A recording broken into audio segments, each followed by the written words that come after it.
You are in command. Ask away.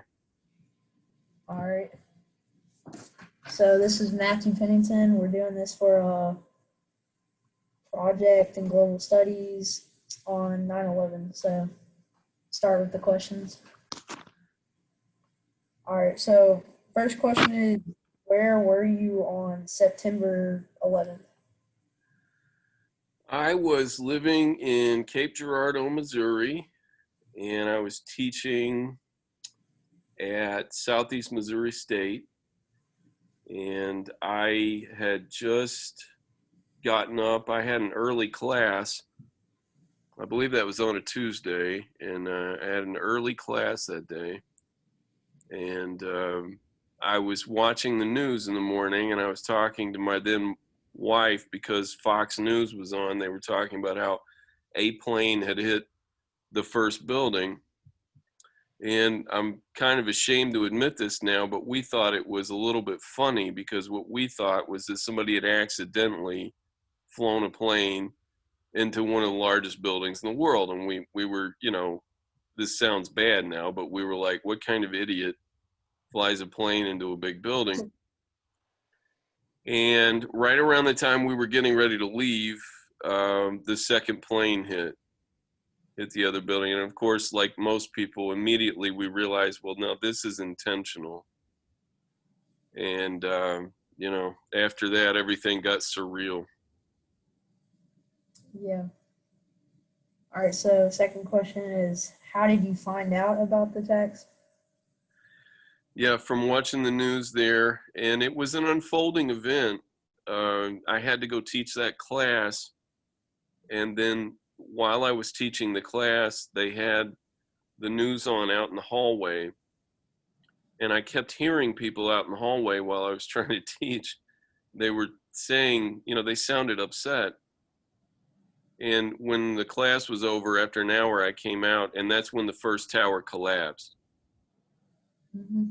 And almost immediately, or very soon thereafter, they canceled the rest of classes for that day and sent everybody home because everyone was terrified. Yeah. And it was a pretty dark day. All right. So next question is, how did you react physically? Like, what did you do next, and then emotionally when you heard what happened? Well, like I said, I started out sort of shamefully thinking it was funny when I thought, someone accidentally hit a large building with a plane, not knowing, of course, at that time that anybody had died. And then I got really scared, like everyone else, because once we realized it was a terror attack, and then reports started coming in about the Pentagon being hit and the plane that went down in Pennsylvania that was apparently intended to go to the Capitol, I believe. Um, you know, Scared, angry, and then, you know, as the weekend unfolded, or as the week unfolded after that,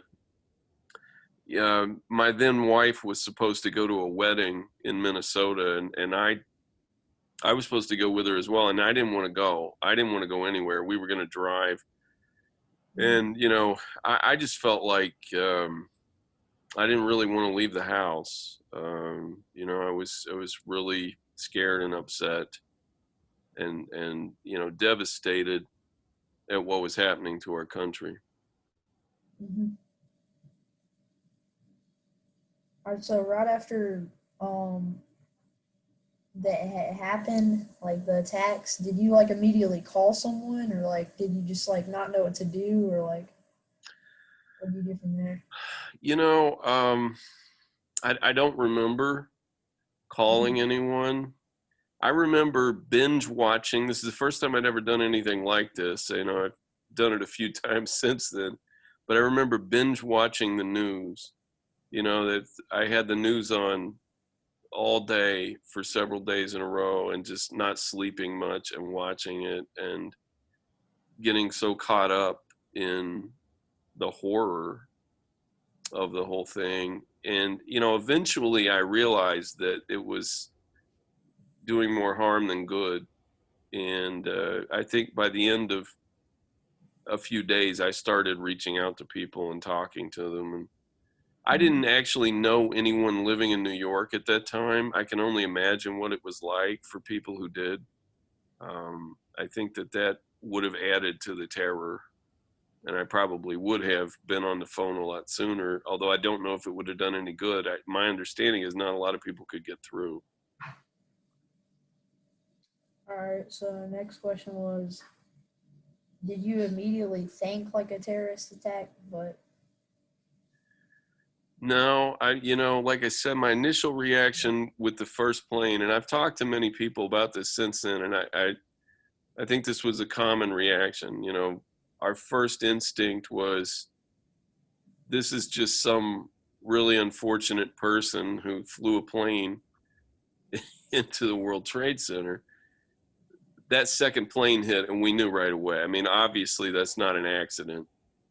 So then, yes, it took a little while. There's a little bit of a context here that, 6 years before that had been the Oklahoma City bombings, and that turned out to be a domestic terrorist. And there was an ongoing debate in the media about whom we needed to fear more, as strange as this sounds. Do we need to fear homegrown terrorists, or do we need to fear foreign attack? And it took a while for the media to realize that this was in fact a foreign attack. okay, so what do you remember most about that day? I remember everybody standing around looking like they'd been slapped, you know. And you hate to overstate things, especially the longer you live. You realize you're going to see some things that are crazy. You're going through one right now with this COVID stuff. But in all honesty, Matthew, I do not feel like our country has ever been the same since. And so, in order to understand what people felt that day, you have to appreciate how invulnerable and maybe arrogant, we all were prior to September 11, 2001. We'd never been attacked in the continental US like that. And it shook us all up. It really was like being slapped very hard. And almost everyone I met, they looked stunned. Yeah. All right. So next question is, how did 9/11 affect your sense of patriotism and overall view of the United States? I think, like most people, at least for a few months, I felt a much greater sense of community with the entire United States. There was a brief period, it probably lasted for the rest of that fall, where we all kind of came together. We put aside regional resentments, like thinking, New Yorkers think they're better than everybody. And, that stuff went away for a little while. Unfortunately, it wasn't long before politics started rearing its ugly head again. And by the next spring, it had turned into a political issue again. I don't. I was already a person who very much favored a robust and strong foreign policy. So it really sort of reinforced that resolve for me. But it also led to some disappointment down the road. I was disillusioned, especially by the time the 2004 presidential election came along, at how quickly that unity had dissipated. And I've never really gotten over that, and it's made me even more suspicious of Democrats, to be honest with you. Mhm. During the months immediately following the attacks, a lot of people started sporting American flags on their cars, T-shirts, and houses. Do you think that we are this patriotic all the time? No, we aren't. We used to be. people used to be unabashedly patriotic, and there used to be an old saying that politics ends, at the national borders. That you don't go around the world as an American and badmouth your country, and you believe in your country above other countries, and that some people call that chauvinism and some people call that jingoism, but to me it's simply what patriotism is all about. um, it did become the exception rather than the norm, and that's kind of what I was referring to previously, that disappointed me in the aftermath, that I felt like we fell apart again too quickly and it became a political issue. And you could blame part of that on some of the foreign policy decisions we made subsequent, which, I think in retrospect do look a little mistaken.